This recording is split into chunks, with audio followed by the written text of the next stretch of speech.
In as little as 30 years' time, humankind could be in the grip of a global catastrophe caused by global warming. That's the view of the free-thinking scientist James Lovelock. He believes that what he calls global heating rather than global warming will wipe out much of life on Earth by the end of the century. In his new book, The Vanishing Face of Gaia, he says the human population could fall to anything between 100 million and 1 billion. It's now 6 going on 7. Mr. Lovelock is the founder of the Gaia theory, that the Earth exists as a single organism and regulates itself, and is here with me now. Jim, welcome. Thank you, Sir Dave. You talk about the catastrophe that's pending for mankind and so on.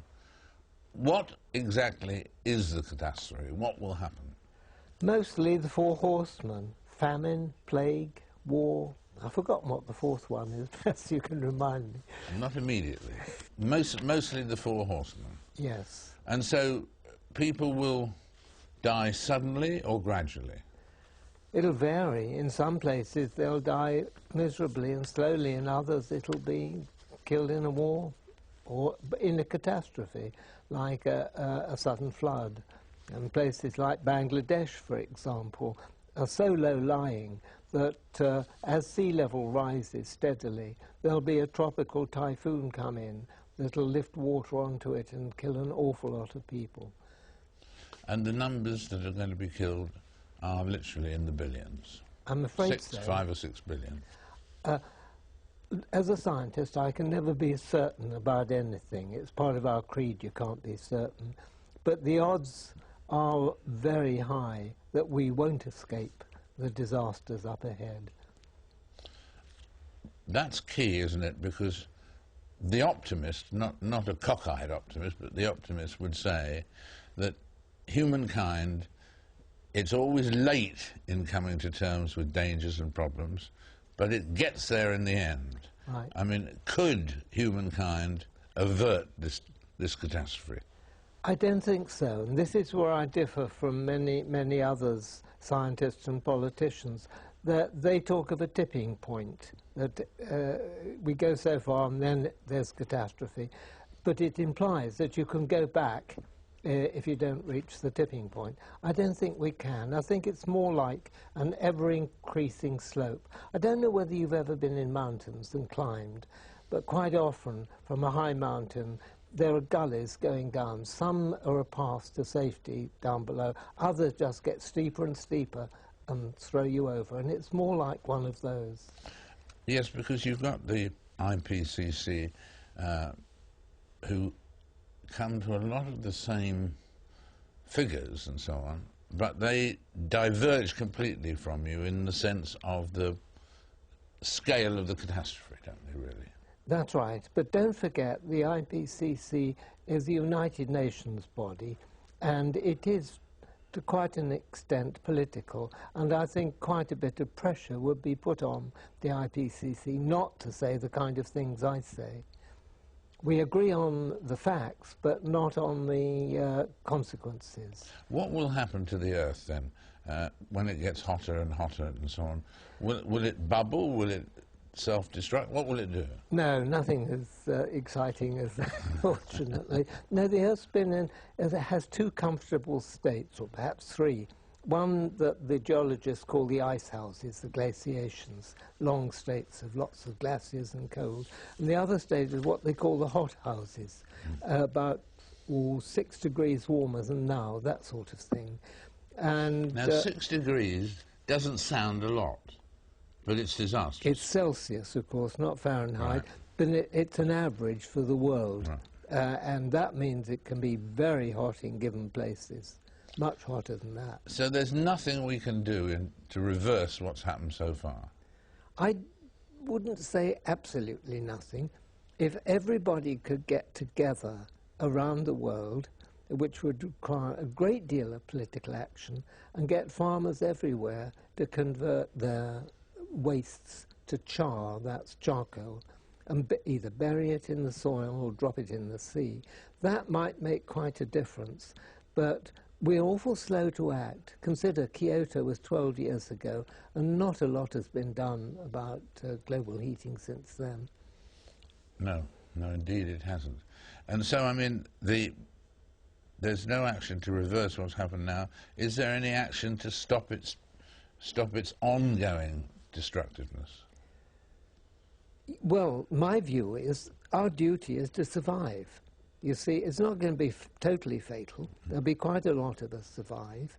And our descendants have got to inherit a worthwhile place.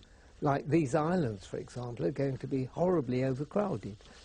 So are lots of other places in the world. We don't want it to turn into some sort of Shackville.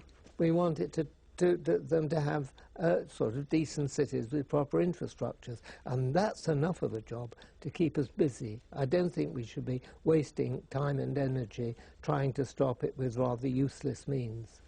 And what about, we're being watched right now in 100 countries at the moment. Are different countries going to suffer less or more? Are there areas that are really doomed and others that are not? No, you've hit the nail on the head there. We, for example, will be very lucky. These islands' climate won't change much at all. It'll still be wet and not too hot. Europe will be miserable. The way to look at Europe is the Sahara will move up steadily. It's already into southern Spain and southern Italy, and it's steadily moving up and turning the land to scrub and desert. But we'll stay green and wet as we've always been. People grumble like blazes about the weather, but it's one of the best in the world. Other islands, like Japan, New Zealand, won't suffer as much as the continents. So it's on the continents where the trouble will mainly be. But where it's high up, as in Africa and parts of Asia, then it'll stay cool because just of the altitude. And everything then will depend on how much rain they get, whether there's enough for crops to grow. And so, I mean, in terms of the future, there's a little bit of hope there for certain parts of the world in what you said. Absolutely. Is it possible that in terms of the sort of cataclysmic nature of what we're talking about here, you're talking about here, is it possible that you could be wrong? Oh, of course I could be wrong. As I said, that's the scientist's creed. Yeah. And ordinarily scientists, when they make a mistake, learn from it and build away from it. But of course, this is too serious a matter. One ought to do one's best to be right.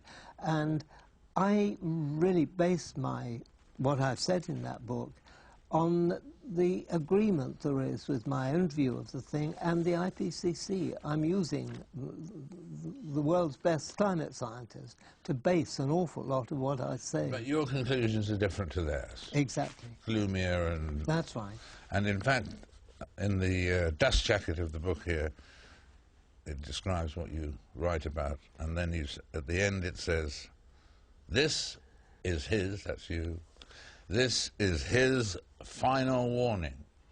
Well, to be honest, it wasn't me that said that. That was the publisher. Yeah. I don't like the term final warning. I mean, it implies maybe I'm never going to write another book because I'm too old.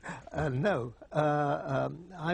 My preferred phrase, which I'd like to have put there, is enjoy it while you can. Enjoy it while you can. And how old are you now? I'll be 90 in July. Really? Mm-hmm.